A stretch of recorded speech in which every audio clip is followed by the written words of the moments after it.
everybody, wow. And I have a really important question for you. Can a 10-minute NHS appointment change your life? And why is that question so important? Well, many of us are suffering chronic diseases like we never have before. And I like to think that I'm in a reasonably good position to share this discussion with you. I am a senior partner at a busy NHS general practice, and in my 15 years as a doctor, trust me when I say I've seen it all. I've seen the heartbreak and the hilarity, the bodily secretions, the late night crash calls, the unhinged, the hopeless. And I have to say, it's honestly one of the most rewarding careers I could ever have imagined, but sometimes it can be a little bit frustrating.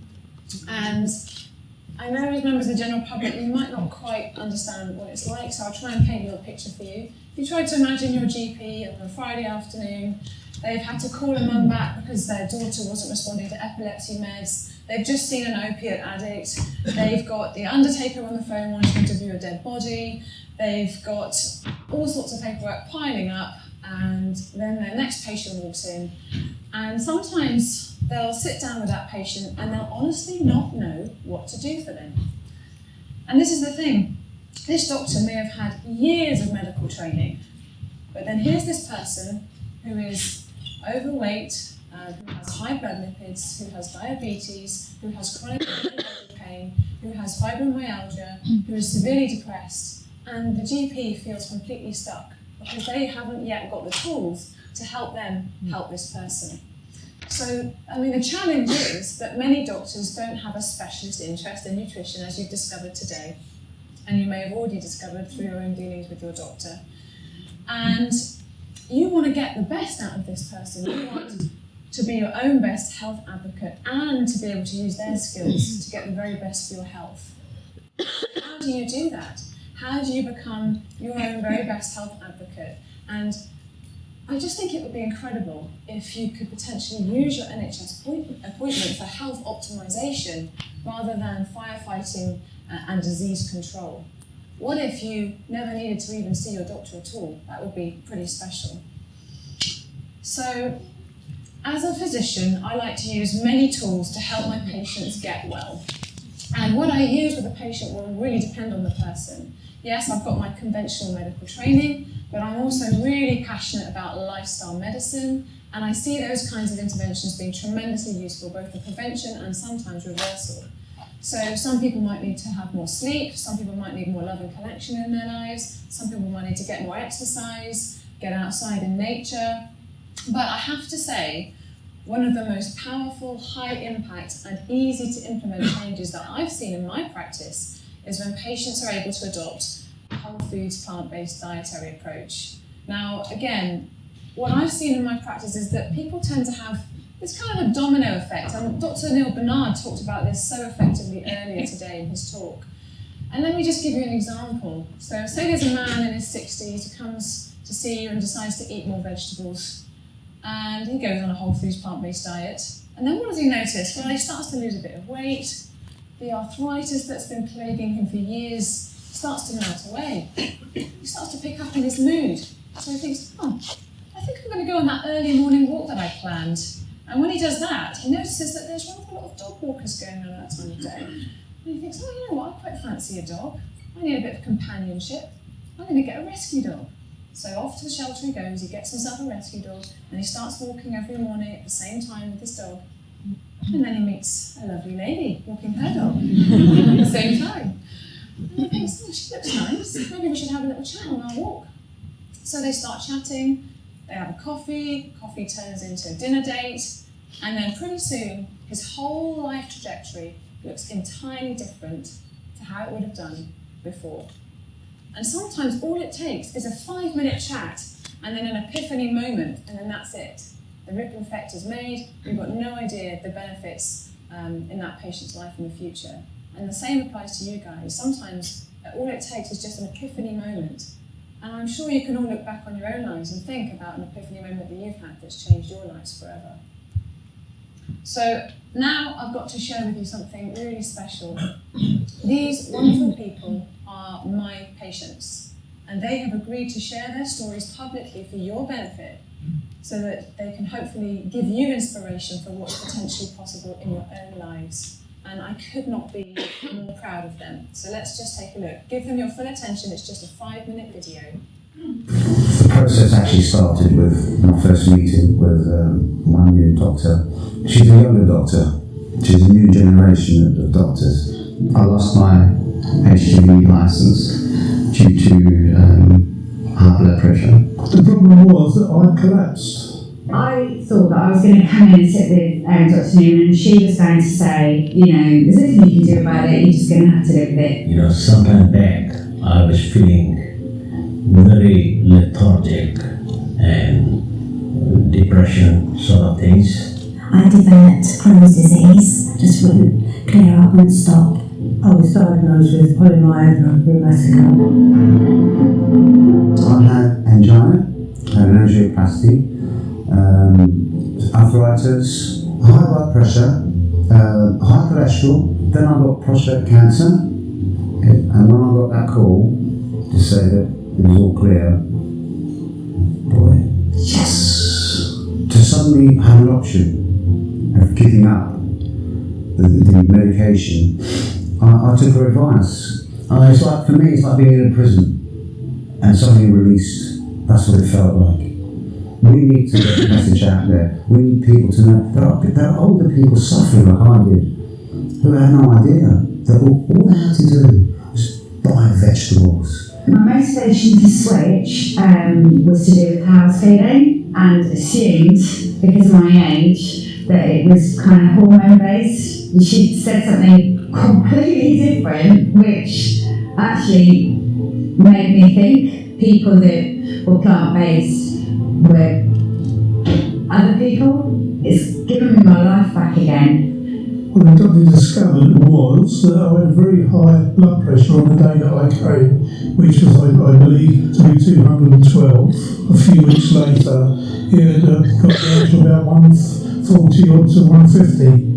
The only thing I noticed, I felt a lot better, is improved my way of life, and instead of feeling coming up to 82 years of age, I feel I'm like 62. She introduced me to a more plant-based diet within the first 3 days. I started feeling better within the first 3 days. When I came back after the 2 weeks, and my blood pressure count was so dramatically reduced, it was amazing. And then I could get back to work. I just felt elated.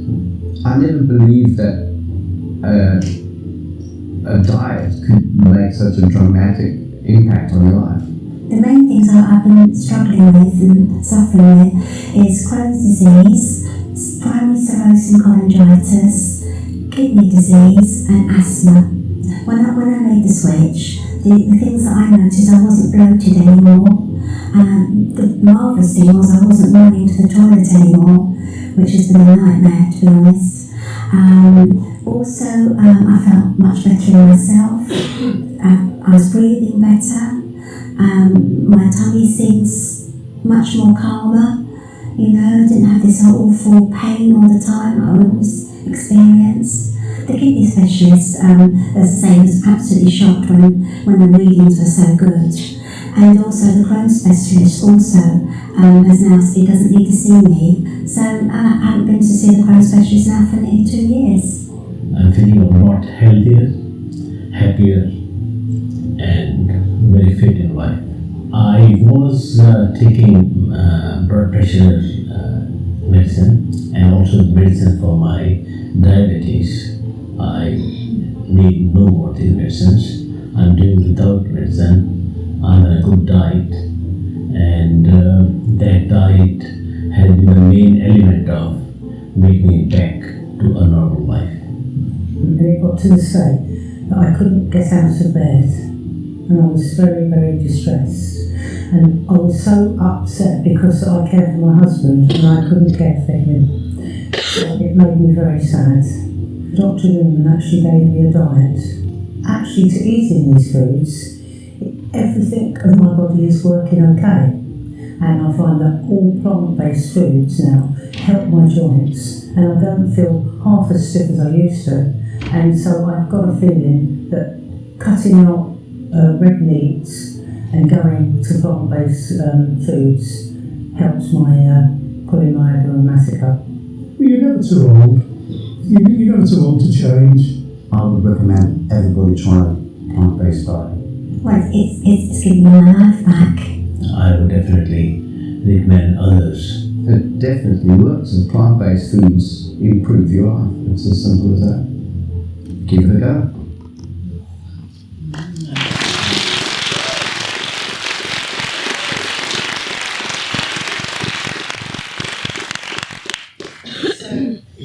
For those patients, they really did experience some information in a 10-minute consultation that did change their lives. And you'll see that these are just ordinary people, like you and me, but they've done the extraordinary. And I see people in clinic every day doing the extraordinary once they have the knowledge and the specific practical advice and the motivation to keep it going and to make a start and to take that first step towards better nutrition. So I know it's not easy. Personally and professionally, I know it's not easy. And the reason I know on a personal level it's not easy is because I myself have struggled to maintain not only a healthy weight, but also minimise my own risk of long-term disease. You see, I had a genetic test done recently, a saliva test, and it showed me that I have a genetic predisposition to obesity, to increased appetite, and even, I was told in this genetic test that if I tried to work out at the gym and gain muscle, I would be far less likely to do so because of my genetic inheritance. So it's kind of, it's a bit depressing if you think that you are, your genes are nothing more.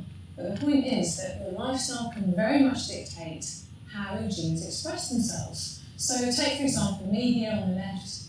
I was a little bit stuck in a rut. I didn't have any specific health problems, but I just felt as though I could do better and I wanted to lose some weight. Fast forward a few years, that's at one of many running events. I'm with my husband there. We've done the London Marathon together. This was one of the 10Ks. But it wasn't a straight road. There were lots of twists and turns and bumps in the road. And that's why I'm telling you that I understand it's really not easy sometimes. And like Dr. Bernard said, sometimes we blame ourselves and we think, oh, I just can't sit with it, it's my fault. But actually, once you have a lifestyle and an attitude and a way of being and foods that nourish you, then it becomes an awful lot easier. So I started out, like everyone else on the bandwagon of low carb. I thought, well, I'll lose a lot of weight, I'll go low carb, I'll calorie restrict, I'll exercise too much. And that's me there on the left a few years ago. And you can see I still love my burgers, I was still enjoying those kinds of foods. But even in my 20s, I failed to sort out my raised lipid profile, and I was getting a lot of knee pains when I ran. And I thought that was just my genetic inheritance, that was my destiny, that was my fate. Until my husband, as I mentioned before, ran the London Marathon. Now, he'd been having a lot of injuries and inflammation which had been interfering with his training, so he wanted to do something different.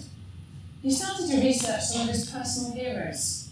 Rich Roll, Brendan Fraser, Scott Jurek. These are all people who are really accomplished athletes in their field. And he thought, well, what do they all have in common? Oh, they've got a whole food plant-based diet, maybe I'll give that a go. It might give me the edge. And of course it did give him the edge, because the next time he ran a marathon, he ran it an hour and 10 minutes faster than his previous attempt. Yeah, you got my attention too. I thought, can my non-medical husband have stumbled upon something that I should really have known? What's this all about? So of course I delved deep into the scientific literature, I looked at the mechanistic data, I looked at epidemiological data, I looked at public health guidelines. I began to realise that the same basic dietary patterns are true for multiple populations and can have tremendous benefits. And I wanted to feel confident to recommend it to my family, so I'm just letting you know that's a picture of my mum there on the right. She was able to combat recurrent dental abscesses and shoulder arthritis. And of course, I really ultimately wanted to be confident to recommend this way of eating to my own children and obviously to my patients too. So these are my two boys, Max and Ted, cheeky little chappies they are. They also eat a plant-based diet. But of course, as the video showed you, the real magic happens when you can potentially reverse chronic diseases, which is what my patients are able to do. And I'm not here today to tell you what to do, because only you know what feels right to you. But what I am here today, and I hope that you will enjoy, is to share my own knowledge, my specific actions to help you guys if you want to take that journey, and also ways to help you motivate yourselves to take that step in the right direction. So if you want to come with me on that journey, that's wonderful, and I'll maybe start with the knowledge aspect. Now, I'm not going to go so deep into the literature as I did yesterday, because I think there's a little bit of overlap, and you've also got loads to learn today. I'm sure you've written loads of notes already. But I will show you just a few things. If you want to take a screenshot of this slide, you might find it useful. There's some really good sources of information for you. We are Plant-Based Health Professionals UK. We've got loads of amazing resources on our website. University of Winchester has an amazing plant-based nutrition course that you can sign up for. And we've got the American College of Lifestyle Medicine and True Health Initiative of Plants, Physicians Committee, and the Harvard School of Public Health. These are all, I think, very trusted sources of information to get you started if you want to know more. I've got a website, Dr. Gemma Newman, actually it's gemmanewman.com, and on there I've got podcast interviews, I've got articles, I've got videos explaining how to incorporate plant-based diets if you have diabetes, if you have heart disease, if you're raising a plant-based family, or if you're pregnant, and many more. So do check that out. And some of you may be here because you're really into environmental health, and if you haven't already, I know it's been touched upon, but there's two things that you really want to look at here. The Eat Lancet Commission's report that came out this year talking about the power of plant-based diets for planetary health and our ability as humans to live healthily on this earth. And the British Dietetic Association, they've done some incredible work. They have released the One Blue Dot campaign, which is all about sustainable diets and a plant-focused diet for the health of the planet. So do check those out. So just to continue this very brief overview of the knowledge, I'm going to go and go through the broad study. This is an amazing randomised controlled trial because it was done by GPs in New Zealand. And what they're able to do was recommend to their patients a whole foods plant-based dietary approach. And the magic of this was that at 6 months and a 12 months follow-up, they had achieved greater weight loss results for their patients than any other dietary intervention study that they know of that did not incorporate caloric restriction or any form of exercise. So the results were hugely impressive. There are many other diseases for which this is beneficial, which I will skim through now. If you're a woman and you get period pains or polycystic ovaries, plant-based diets are seen to be quite beneficial for this. This crossover study showed that women on a plant-based diet were able to increase their sex hormone binding globulin, which meant that they had less period pain and less PMS. Dr. Bernard has talked about diabetes already. This is one of my favourite randomised controlled trials that show a whole food plant-based intervention is more effective than the American Diabetes Association approved diet for improving diabetes. If you want to know more about that, we have a diabetes module on the Winchester University plant-based nutrition course. That's one that I created, but there's loads of other modules there as well, so do check that out. Again, Alzheimer's, we're beginning to see information about that. This study shows us that this is a multi-country study, and it shows us that a meat, sweet, refined sugar and dairy diet is far more associated with Alzheimer's dementia, and having a diet rich in whole grains, fruits and vegetables and beans and fish was associated with a lower risk of dementia. Arthritis, you saw in my video, you may have seen this in your own lives, I've seen it in my own family. Plenty of evidence now points towards plant-based diets being really good, not only for osteoarthritis, but also for inflammatory arthritis and rheumatoid arthritis. So do check out the online programs available for that. The Patterson program is one that I would particularly advise you to check out.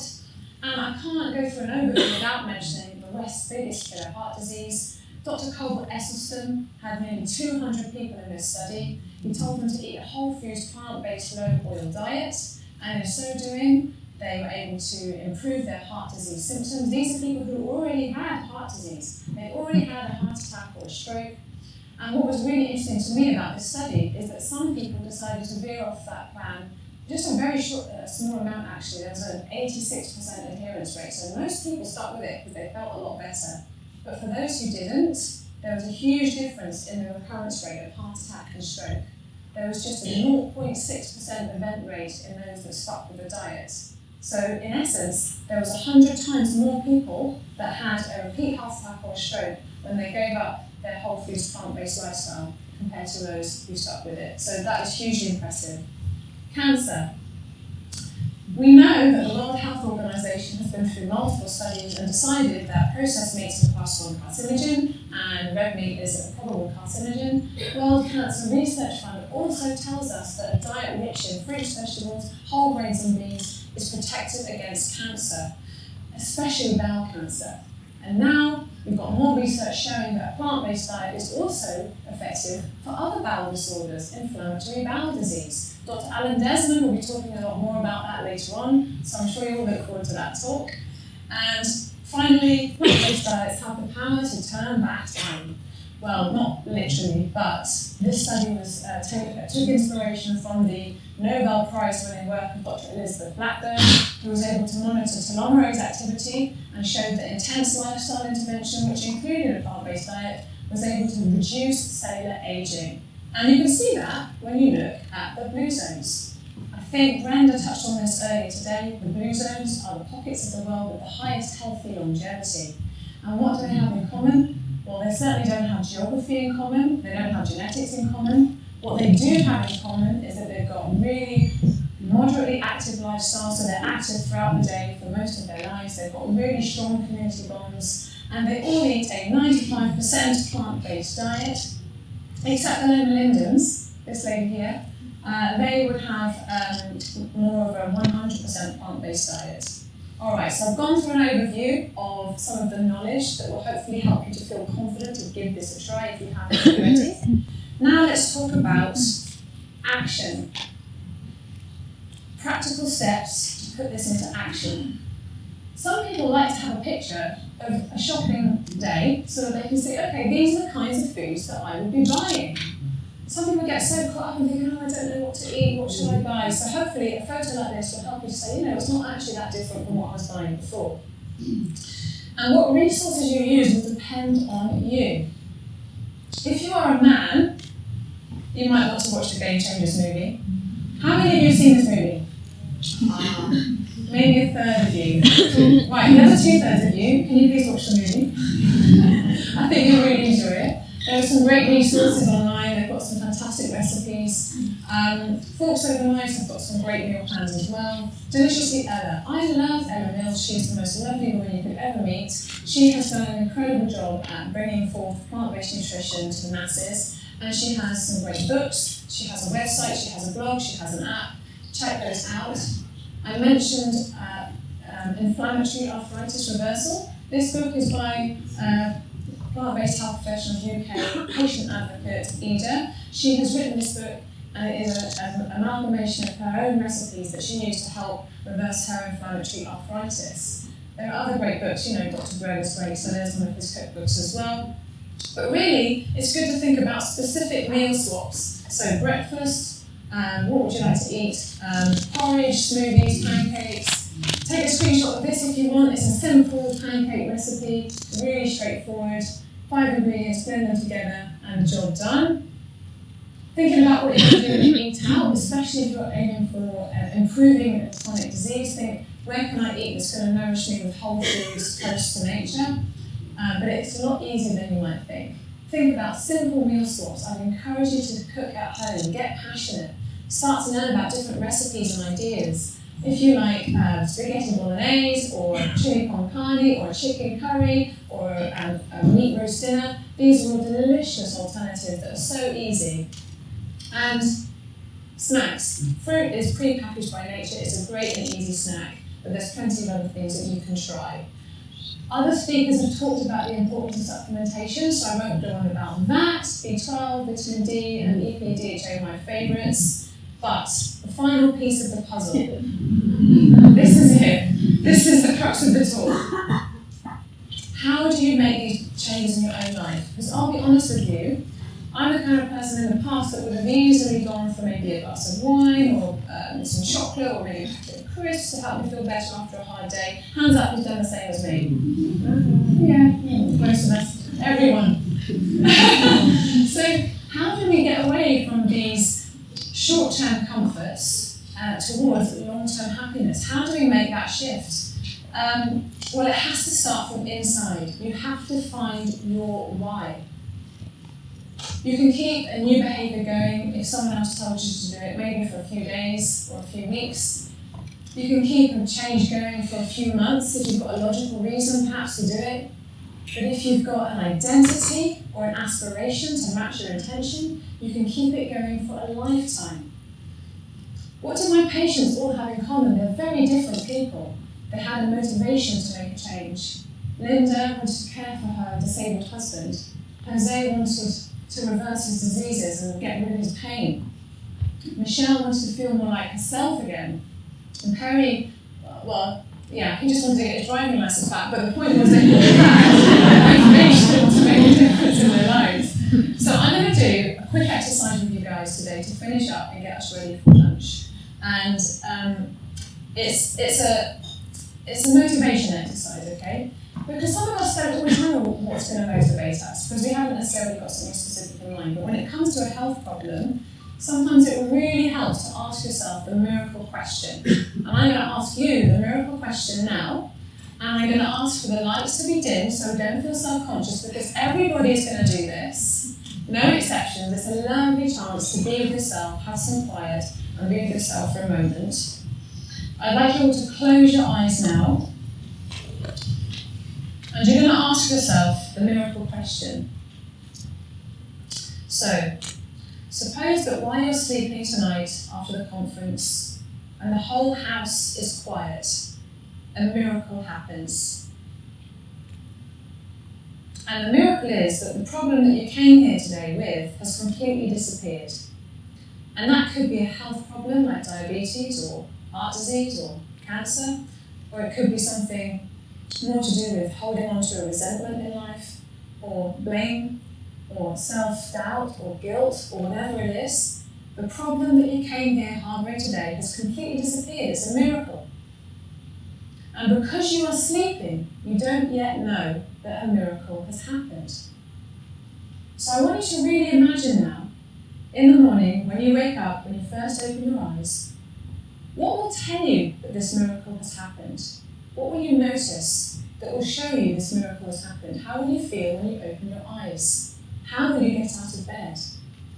Who will you spend the day with? What will you make for breakfast? What will you prioritize tomorrow? And I want you to really think about this. And if you don't know, I want you to imagine what it would be like if you did know. Really imagining this scenario will help you in several ways. It helps you to bring what you want for your future into your current reality. And it helps you to notice when you're already doing things which are in alignment with who you really, really are deep down. And it also helps you to imagine the steps that you might need to take to get you to a new future. And even if the problem that you're thinking of seems impossible to fix, then this miracle question is also really useful because it helps to remind you that deep down you're still the same person, and where there is possibility, there is always opportunity for change. So now I'd like you guys to open your eyes, and at the first opportunity, I'd like you to write down the thoughts and ideas that you had as part of that exercise. Because what I would say here is that this exercise is really about finding ways to incorporate love into your life. Self-love, because you want to nourish your body in a way that is going to heal your body. Love for the planet for many of you, which is what motivates you. Love for the animals that we share this planet with, if that's what motivates you. But in terms of health, I would actually also suggest to you that love is medicine. Because it's only when you truly love yourself deeply and completely that you're able to make choices each day that align with that deep love. So really think about it, write it down as soon as you get a chance. And the last part here of the talk is get really specific. I want you to get super specific about what you're going to do and when you're going to do it. So what can you do today as a result of your ideas that you just had? This week, what you're going to do differently. And I'm going to give you just 30 seconds now to talk to the person next to you about the most important thing that you've learned from this talk that you're going to take away with you for the rest of the day and the week. Go. So